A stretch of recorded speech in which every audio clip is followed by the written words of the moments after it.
Whoa, hey, GameFAQs, NeoGav, what's up? How you guys all doing today? Anyways, my name is Zadede, and today I am going to be doing my Fable 2 video review, which will be coming out for the Xbox 360 next week. But before I begin, I'd just like to say a big thank you to everybody out there who's been sending me messages and people who keep on subscribing, asking me when I'm going to make my next video game related video review. I haven't had one up in a really long time, unfortunately. Things just got kind of busy. Things are slowing down now, so I'm really hoping I can do them on a weekly basis. I enjoy making them, and I'm really glad that more people enjoy watching my video reviews rather than more people hating them, so that's pretty cool.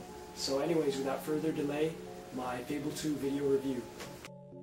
I'm going to try to keep this video review as spoiler-free as possible for you guys. Hence, story-wise, I'll only divulge as little as possible.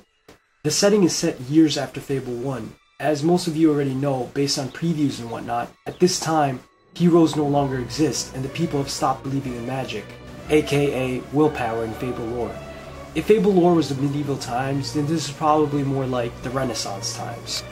You won't need to have played Fable 1 to understand or enjoy this game. However, in my humble opinion, it does help enrich the story tremendously and the epicness, shall we say, if you play the first game, as a lot of things are connected in certain ways and easily recognizable. In the overall scheme of things, the concept of starting out a small portion of the game as a young lad making decisions and those decisions having consequences, from who you kill to what you eat, instead of the create a character tradition, actions and decisions shaping your character aesthetically was the hyped or overhyped feature of Fable 1, depending on which side of the fence you fall.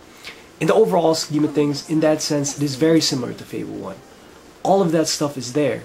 This is a sequel after all, so the story itself is just a more grand and badass version of Fable. What I will say about the story is that this time around, the big feature that Peter Molyneux has been hyping, well, he hypes everything, but that's besides the point. The big feature he talked about was emotion. At the very beginning of the game, something happened that I wasn't expecting to happen. Although knowing Fable 1, I should have expected it to happen. I got out of my seat and I said, wait, what the hell? That's pretty effed up. I guess it just came way too suddenly for me. As you follow the story, it's very easy to get sidetracked, as there are so many things to do. You can get a job, get married and have kids, go into real estate, become a thief, a woodchopper, blacksmith, become an assassin, and the list goes on and on. Well, yeah, you could do a lot of those things in Fable 1 also, but take everything in Fable 1 and multiply it tenfold, and what you have is Fable 2. That's really where the bulk of the gameplay hours will come from, as the main story probably falls in the medium length side. Emotion is going to be the recurring theme within the game. If you enjoy RPGs and story elements within games, I think most people will feel the same way I did.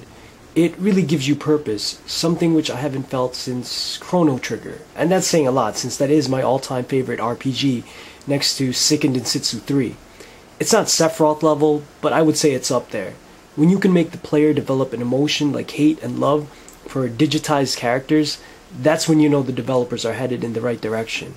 The major story, just like the first, is very linear. However, Lionhead Studios does an adequate job of not making it feel linear. Adequate, not great. If you really get into the game and begin to memorize each section, you'll obviously start to feel the linearness again. What will indulge you back are the side quests. They can be done in any fashion, and if a task from an unfinished quest can be completed while doing a new quest, it can be done. There are silver keys to find, games to master, doors to open, etc. Fable 2 has a sort of dusty yellow angel path that you can use to guide you through your next objective, so if you wanted to, you could only choose to do the main quests and finish the game as quickly as possible. I know this is something that a lot of people will most likely detest, but I welcome this feature as it gets rid of some monotony in traveling, especially since the load times are lengthy, which I'll talk about later. However, the genius of the game is that, put it this way, I tried my best to only follow the main quest, but I couldn't. Not only that, but just like in Fable 1, you kinda have to do at least some of the side quests in order to move on with the main quest. Okay, you don't have to, but it'll make your life easier if you do. This to me is a good thing, but I can definitely see how others might think this is a negative, as it does oversimplify the game significantly. So that leads us into the combat gameplay. Before you begin the game, you now have the option of choosing a male or female character. I played the game using a male character, so I can't attest how different a female character would be. Unlike the first Fable, the buttons are now laid out with X for attack, B for will, and Y for gun or crossbow. Action RPGs and beat-em-ups are my favorite genres, and I will say it does feel really awkward to only have one button for melee, as that is how I played the majority of the game. It gets really boring rather quickly. But when PD take it, you also give it. Instead of bashing away, it forces you to develop your other skills and abilities to take away the dullness of only using one button for combat. Whether that's good or bad, I'm not really sure. This is definitely something that is going to make or break this game for a lot of people. I adjusted to it fine eventually, as I'm sure a majority of people will, but I still rather would have preferred another button for melee. Now, graphics and loading. Fable 2's biggest flaws. There is a lot of loading time, like 10 to 14 seconds type of loading times. It really takes you out of the game and is a major hindrance. I'm really hoping that it gets cut back significantly when NXE releases with its optional HD install. There's plenty of clipping, pop-in, and noticeable slowdown. No, nowhere near as bad as Saints Row or anything. I know some Fable fans won't be happy to hear this, but it's not a huge leap from Fable.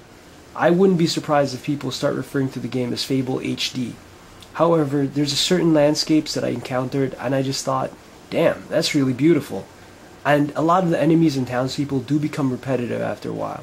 Overall, it's a game that you'll know has flaws, but it's very easy on the eyes regardless. Graphical flaws are partly alleviated by the stellar art design and orchestral soundtrack. It just sucks you right back into the Fable world.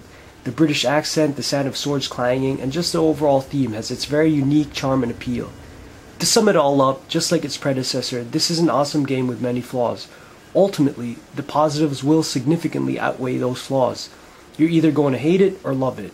And whether you do, and I know it's probably too late, but try and not listen to anything Peter Molyneux says about the game. I respect the man, he's a genius, and has done a lot for this industry, but even he admits he overhypes his games to astronomical levels. That to me is the most unfortunate way to end up not enjoying a game, and feeling like you just wasted $60 because it was overhyped. Well, or you're a fanboy of a competing franchise. If you didn't like Fable 1, you won't like Fable 2. If you're into action games but not into RPGs, then most likely I would recommend a rental, as you'll find this game extremely short. Well, actually I take that back, because most action games nowadays are lucky to go past 10 hours, and this game is definitely more than 10 hours, even with just the main quests. It has a ton of replayability, as there is just a myriad of things to do and discover. I've yet to touch on the co-op aspect of the game. I've already mentioned the choice of the female lead, and just like Fable 1, I of course have to play the game over as a bad guy. My final verdict for this game, 9 out of 10. My fellow gaming pals, feel free to disagree. Thank you for taking the time to watch. I just hope you guys enjoyed this review. Until next time.